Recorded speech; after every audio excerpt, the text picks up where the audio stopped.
Ассалаумағалейкум, қалдарыңыз қалай? Жалпы өзім опциондар сатылған кезде акцияларды қалай таңдаймын? Сол туралы қысқа видео жазып өтейін. Так, жақсы. Акция таңдаған кезде мен жәнеге екі сайтты қолданамын. Біріншісі жәнеге Finviz, екіншісі TradingView. Әрқайсысын көрсетіп өтейін. Мысалы, Finvizді қолданған кезде бізге керегі мына скринер керек. Скринерге өтеміз. Скринерге өткен кезде, мысалы, мында ешқандай жәнеге настройкасыз, фильтрсіз жалпы барлығы 8254 акция берілген екен. Осының ішінен алдымен фильтрация жасалайық. Жалпы акция немесе опцион сатылған кезде маған не керек? Мысалы, ең біріншісі USA, яғни американский акциялар керек. Одан кейін тек қана акциялар керек. Одан кейін мысалы $40 жоғарғы акциялар керек. Арзан акциялар керек емес. Неге? Өйткені оларда жәнеге волатильность аз болады, және де ликвидность жоқ ол жерде. Сұраныс жоқ көп. Так, сол себепті жәнеге бағасы $40 жоғары болу керек. Одан кейін объем. Енді әркім әрқалай объем қояды. Мысалы, біреу 300 мыңнан басталады жоғары қарай.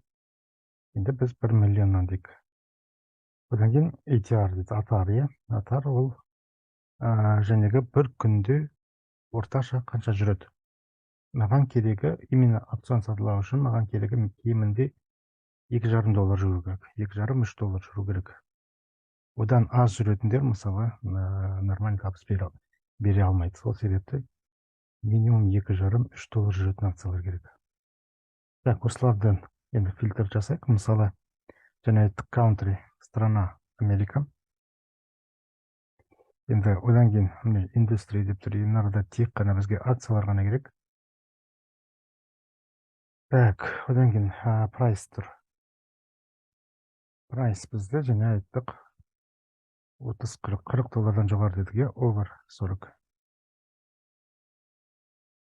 Міне 3 жәнеге фильтр қойғаннан кейін жәнеге біздің 8000 қанша болды, 254 болды ма, сол 1126-ға азайып қалды. Енді осының ішінде объем бізде жоқ дегенде 1 миллионнан жоғары. Так, одан кейін жаңа айттық, неғұрлым объем көп болған кезде ол жерде де акцияларда жақсы жүреді. То есть атар дедік, атарды енді техникалға кіреміз де, осының ішінде метр. Average true range. Бұл бізге кемінде және айттық $2,5 жоғары алайық. $2,5–3 деген сияқты. Міне бағанаға 8000 акциямыз $179-ға азайды.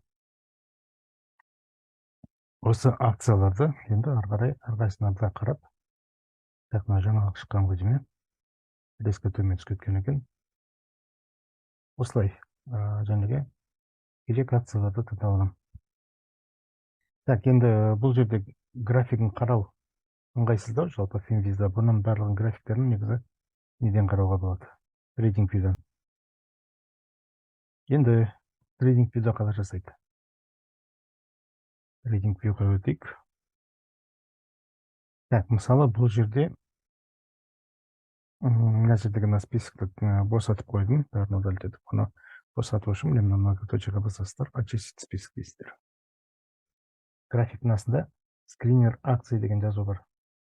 Яғни скринер акция бар. Осының ішіне кіріп, осы жерде фильтр жасауға болады.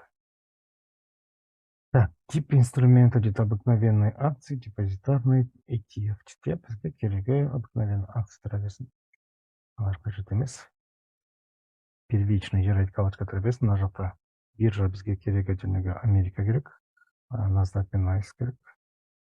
Тұра берсін. Текущий торговый день, яғни бір күнде осы настройкаларды көрсететін болады. Так, одан басқа мысалы рыночный капитализация дейді. Мынаны біз 300 миллионнан. Так, объем.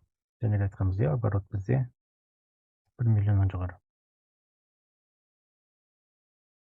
Так, тағы не керек? Страна мына жерде мысалы Американы таңдап алуға болады.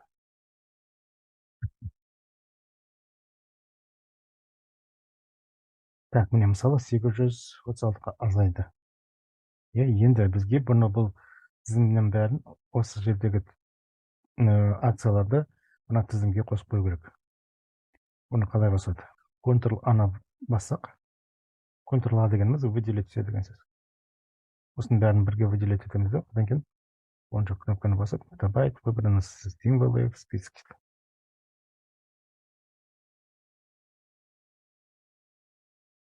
Так, міне, жаңағы 800 акцияның бәрін осы жаққа қосып алдық. Енді осы жерден ақырындап анализ жасай береміз. Мысалы фильтр жасап алғаннан кейін енді ары қарай уже их анализ басталады. Анализ жасау үшін жаңағы бір күндік таймфреймді аламыз. Оның ішіне маған деңгейлер керек міндетті түрде. И деңгейлер, четкий деңгейлер болу керек, анық. Ешқандай распилсыз, подтверждение деген сияқты. Яғни мықты деңгейлер керек. Сосын графикке қараған кезде маған нарықтағы жағдайы түсінікті болу керек. Одан кейін баға деңгейге жақын болғандарды қараймын. Энергия бар жоғын қараймын, бағытын қараймын. Яғни бағыттан қараған кезде лонг па шорт па, ол тоже четко көрініп тұру керек. Ол баға өсіп бара жатыр немесе түсіп бара жатыр деген сияқты. Одан кейін жүру қоры кемінде, яғни жүру қоры атардың жартысынан аз болу керек. Егер де атардың жартысын жүріп қойған болса, немесе жартысынан көбін жүріп қойған болса, онда ол акция керек емес уже. Ол сауда құралы керек емес. Яғни бір күндік таймфреймнен осыларды қарап аламын, одан кейін кіші таймфрейм. Кіші таймфрейм қазір 1 минуттық таймфреймді қосып қойдым, 1 мен 5 минуттық. Бұл жерде маған ең бастысы жаңағы волатильность болмау керек. Любой саудаға кірген кезде волатильность жоқ болу керек. Яғни волатильность дегеніміз үлкен паранормальный барлар болмау керек. Так, волатильность басылғанын күтемін. Волатильность басылғаннан кейін сделкаға кіру үшін кемінде 3-4 алғышарт орындалу керек, предпосылкалардың 3-4-еуі. Ең біріншісі жаңағы деңгейге жақын болу керек, жоғарылану деген сияқты, поджатие деген сияқты сондай. Жоқ дегенде бір 3-4 факторын орындалу керек. Одан кейін барып, позицияға кірмес бұрын міндетті түрде мен өзімнің стопым, енді опционда стоп қоймаймын, алатын табысым, яғни тыйыққа дейінгі аралық ешқандай кедергісіз жоқ дегенде 2-3 доллар беретін мүмкіндік болу керек. Сол кезде ғана позиция кірем. Ал мысалы мынандай ситуациялар болып жатса, допустим, мен мына арада сделкаға кірем деп шешім қабылдадым делік. 312-де 5, 312-де, жарайды, 312-де 5-те позицияға кірем делік.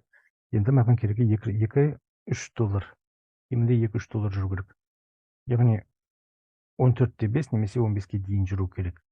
Сол 15-ке дейінгі жолда, мысалы мынандай неше түрлі кедергілер болмау керек. Егер мынандай кедергілер көп болса, онда ол маған керек, мысалы 2 немесе 3 долларды бере алмауы мүмкін. Сол себепті соны да қараймын. Так, осы жалпы қысқа видео.